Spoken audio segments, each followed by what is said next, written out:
नमस्कार मित्रांनो, पुन्हा आलं आपलं एकदा यूट्यूब चॅनलला आपलं स्वागत आहे. आज बैलपोळ्याचा दिवस असल्यामुळे सगळ्यात पहिले आम्ही आज बैलाची पूजा वगैरे केली.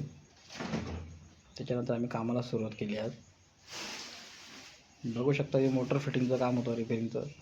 ते खोलून वगैरे गेलं, बाकीचे स्पेअर पार्ट वगैरे घ्यायला लागेल आलो, कारण की वेळ कमी होता आज आमच्याकडे. त्याच्यामुळे काम करायचं नव्हतं, पण आज मित्राचं काम असल्यामुळे प्लंबिंगचं लगेच ते अर्जंट करावं लागलं. त्याला या दुकान लगेच खोलायला लावलं मित्राला, मला चालू करा बाबा, अर्जंट आहे. त्याने लगेच सामान काढून दिलं. मोटर फिटिंग झाली होती अगोदर, थोडं लिकेज वगैरे होत होते. बोरिंगचा वाल वगैरे बंद असल्यामुळे ते प्रेशरने ते ब्रास एमटी तुटून गेला होता, म्हणजे फाटून गेला वगैरे होता काहीतरी. त्याच्यानंतर मग आता ते युनियनची सेटिंग वगैरे करून ते एमटी वगैरे सगळं चेंज करून घेतलं आम्ही. बघू शकता ते थोड्या शॉर्टकट, म्हणजे एकदम कमी खर्चात ॲडजस्ट करावं लागतं ते.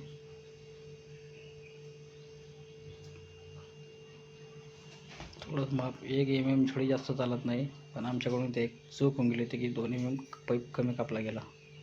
घेताना माप तर व्यवस्थित घेतलं, पण कट करताना थोडं काहीतरी 2 इंच कमी कापलं गेलं. थोडा इथं फॉल्ट राहून गेला होता आमच्याकडनं. थोडी मोटरला असं खाली काहीतरी असं टच वगैरे करून त्याला थोडं वरती उचलावं लागलं.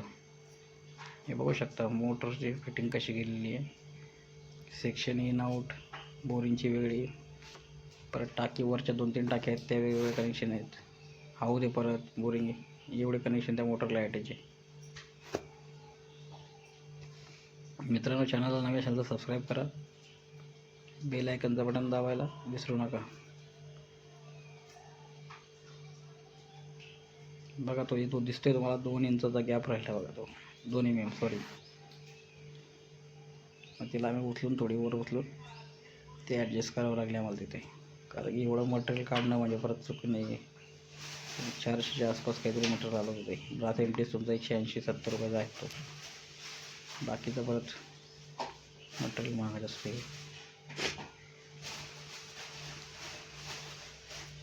बघू शकता मित्रांनो तुम्ही, मी अशा प्रकारे मोटर फिटिंग केली परत.